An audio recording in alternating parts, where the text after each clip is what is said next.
வாழ்க வளமுடன். ஓம் நமச்சிவாய. அனைத்து தமிழ் உள்ளங்களுக்கும் வணக்கம்.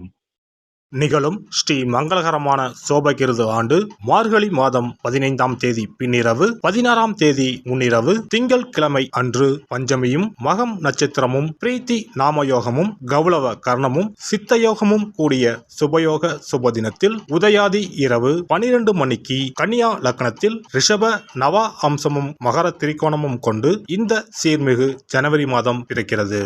பிறக்கும் மாதம் மற்றும் வருட பிறப்பில் அனைவரும் சீரும் சிறப்புடனும் ஆயுசுடனும் ஆரோக்கியத்துடனும் அனைத்து விதமான சேமங்கள் பெறவும், திருமணம் கைகூடி வரவும், சந்தான பாக்கியம் கிட்டவும், நல்ல வேலை கிடைக்கவும், வெளிநாடு பயணம் இனிதே பெறவும், வீடுமனை வாகனம் அமையவும், ஆண்டின் தொடக்க நாளில் இறைவனை திருக்கோவில்களில் சென்று வழிபாடு செய்து வருவது நல்லது. இந்த ஆண்டு சிவனுக்கும் விநாயகருக்கும் உகந்த நட்சத்திரமான சுவாதி நட்சத்திரத்தில் பிறக்கிறது. மண்ணில் வாழும் மக்களுக்கு பொன்னும் பொருளும் போகமும் செல்வாக்கும் சொல்வாக்கும் இன்னும் பெருகும். கன்னியர்களின் கவலைகள் தீரவும், காளையர்களுக்கு நல்ல உத்தியோகம் கிடைத்திடவும், எண்ணிய காரியங்கள் எளிதில் நிறைவேறவும், தைரியஸ்தானத்தில் இருக்கும் லக்னாதிபதி புதனுக்கு உகந்த தேவதையான ஸ்ரீமன் நாராயண சுவாமி மற்றும் மகம் நட்சத்திரத்திற்கு உகந்த தேவதையான விநாயகரையும் வணங்கி வர அனைத்தும் நிறைவேறும். கிரக நிலைகளை பார்க்கும் போது உலா வரும் நவ கிரகங்களும் சாரா பலத்தின் அடிப்படையில் சந்தோஷங்களை அள்ளித்தரும் கிரக அமைப்பில் இருப்பது நன்மையே. சிம்ம ராசி அன்பர்களே, உங்களின் கிரக நிலைகளை ஆராய்ந்து பார்க்கும்போது தனவாக்கு குடும்பஸ்தானத்தில் கேது பகவானும், சுகஸ்தானத்தில் சுக்கிரன் புதனும், பஞ்சமஸ்தானத்தில் சூரியன் செவ்வாயும், களத்திரஸ்தானத்தில் சனியும், அஷ்டமஸ்தானத்தில் ராகுவும், பாக்கியஸ்தானத்தில் குருவும் என கிரகநிலைகள் உள்ளன. இம்மாதம் 8ஆம் தேதி அன்று புதன் பகவான் சுகஸ்தானத்தில் இருந்து பஞ்சமஸ்தானத்திற்கு மாறுகிறார். 15ஆம் தேதி அன்று சூரிய பகவான் பஞ்சமஸ்தானத்தில் இருந்து ரண ருண ரோகஸ்தானத்திற்கு மாறுகிறார். 18ஆம் தேதி அன்று சுக்கிர பகவான் சுகஸ்தானத்தில் இருந்து பஞ்சமஸ்தானத்திற்கு மாறுகிறார். 27ஆம் தேதி அன்று புதன் பகவான் பஞ்சமஸ்தானத்தில் இருந்து ரண ருண ரோகஸ்தானத்திற்கு மாறுகிறார். மற்றவர்களிடம் இருந்து மாறுபட்டு தனித்தன்மையுடன் செயலாற்றும் குணமுடைய சிம்ம ராசியினரே, நீங்கள் எப்போதும் சுறுசுறுப்புடன் காணப்படுவீர்கள். இந்த மாதம் உடல்நிலை தேரும், செலவு கட்டுக்குள் இருக்கும், காரிய தடைகள் நீங்கும், தொட்டதெல்லாம் துலங்கும். தந்தையாரின் நலனில் அக்கறை தேவை. கொடுக்கல் வாங்கலில் கவனமாக செயல்படுவது நல்லது. தொழில் வியாபாரத்தில் மெத்தன போக்கு காணப்பட்டாலும் பணவரத்து நன்றாகவே இருக்கும். சரக்குகளை கவனமாக கையாள்வது நல்லது. உத்தியோகத்தில் இருப்பவர்களுக்கு வீண் அலைச்சல் குறையும். உத்தியோகம் தொடர்பான இடமாற்றம் உண்டாகலாம். கேட்ட பதவி உயர்வு கிட்டும். வெளிநாடு சம்பந்தப்பட்ட விஷயங்களில் நல்ல முன்னேற்றம் காணப்படும். குடும்பத்தில் இருந்த பிரச்சனைகள் குறையும். கணவன் மனைவிக்கு இடையே இருந்த பூசல்கள் நீங்கி ஒற்றுமை உண்டாகும். உறவினர்களுக்காக விருப்பம் இல்லாத காரியத்தில் தலையிட வேண்டியிருக்கும். கேதுவின் சஞ்சாரம் ஆன்மீகத்தில் நாட்டத்தை ஏற்படுத்தும்.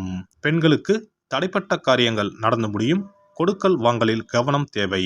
பணவரத்து குறையலாம். அரசியல்வாதிகளுக்கு ஏற்பட்ட சங்கடங்கள் குறையத் தொடங்கும். எதிர்க்கட்சியினர் உங்களை பற்றி குறை சொல்வதை குறைத்துக் கொள்வார்கள். தொண்டர்கள் உங்கள் பெருமைகளை புரிந்து கொள்வார்கள். கட்சி மேலிடத்தின் ஆதரவுடன் மனதிற்கினிய பொறுப்புகளை பெறுவீர்கள். கலைத்துறையினருக்கு திறமைக்கேற்ற புகழும் கௌரவமும் கட்டாயம் கிடைக்கும். பண வரவில் முன்னேற்றம் உண்டாகும். நண்பர்கள் மூலம் தேவையான உதவிகளை பெறுவீர்கள். அமைதியாக செயல்படுவீர்கள். மாணவர்களுக்கு கல்வியில் நாட்டம் உண்டாகும். போட்டிகள் நீங்கும்.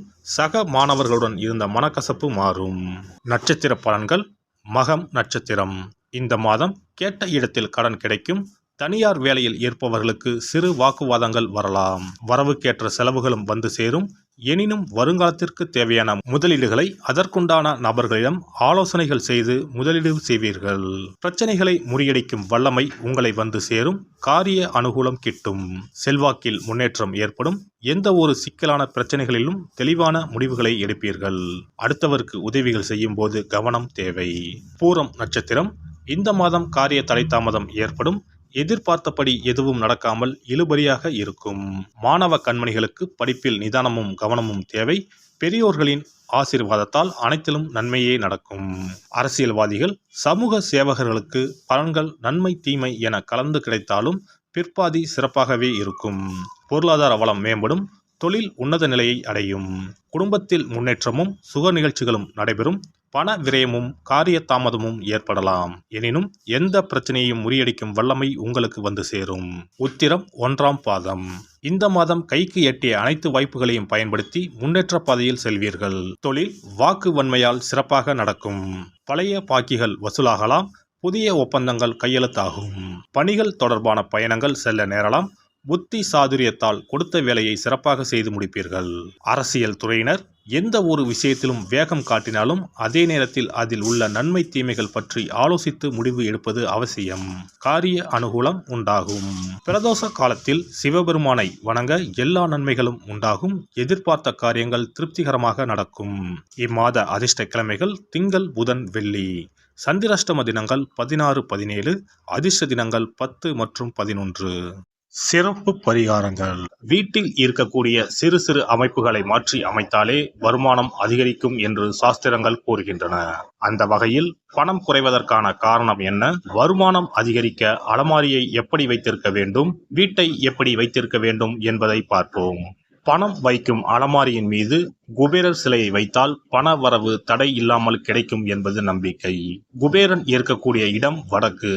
எனவே அலமாரியின் மீது குபேரன் சிலையை வைக்கும் பொழுது வடக்கு திசையை நோக்கி வையுங்கள். சிறப்பான பணவரவு உண்டாகும். பணம் வைக்கக்கூடிய அலமாரியில் தங்கம் மற்றும் வெள்ளி போன்ற பொருட்கள் இடம்பெறலாம். இவற்றை ஒரு சிறிய கண்ணாடியில் தெரியும்படி லாக்கருக்கு உள்ளே அமையுங்கள்.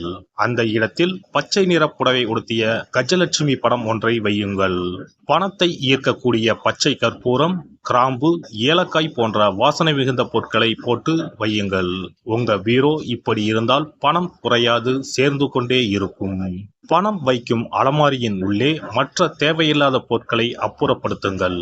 புதிய துணிமணிகள் அல்லது அனுதினம் பயன்படுத்தக்கூடிய துணிமணிகளை அழகாக நேர்த்தியாக அடுக்கி வையுங்கள்.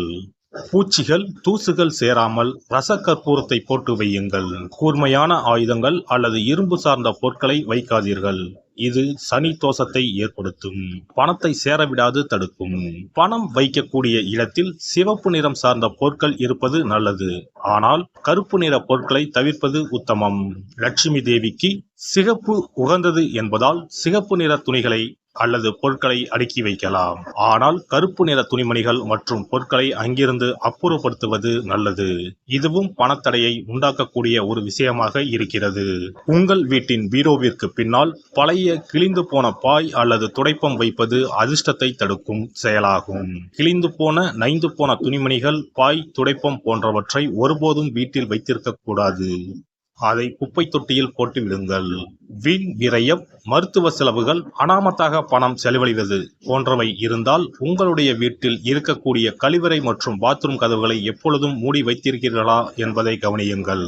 பழங்காலங்களில் இவை வெளியே இருந்தன. ஆனால் மாடர்ன் உலகில் வீட்டிற்கு உள்ளே இருப்பதால் இவற்றை திறந்த நிலையில் வைத்திருந்தால் பணமானது வீண் செலவழியும் என்று வாஸ்து சாஸ்திரம் கூறுகிறது. வீட்டின் பின்புறம் ஒற்றை மரம் இருப்பது நல்லதல்ல. ஒற்றை மரம் பின்புறம் இருந்தால் குடும்பத்திற்கு ஆகாது. சண்டை சச்சரவுகள் அடிக்கடி வரும் என்று நம்பப்படுகிறது. மேலும் இது பணத்தடையை ஏற்படுத்தி வருமானத்தை குறை செய்யும். மரம் வளர்த்தால் இடைவெளி விட்டு நிறைய மரங்களை வளருங்கள். எல்லாம் வல்ல இறையருளால் நீங்களும் உங்கள் அன்பு குடும்பமும் உடல் நலம், நீலாயுள், நிறை செல்வம், உயர் புகழ், மெய்ஞானம் ஓங்கி வாழ்க வளமுடன்.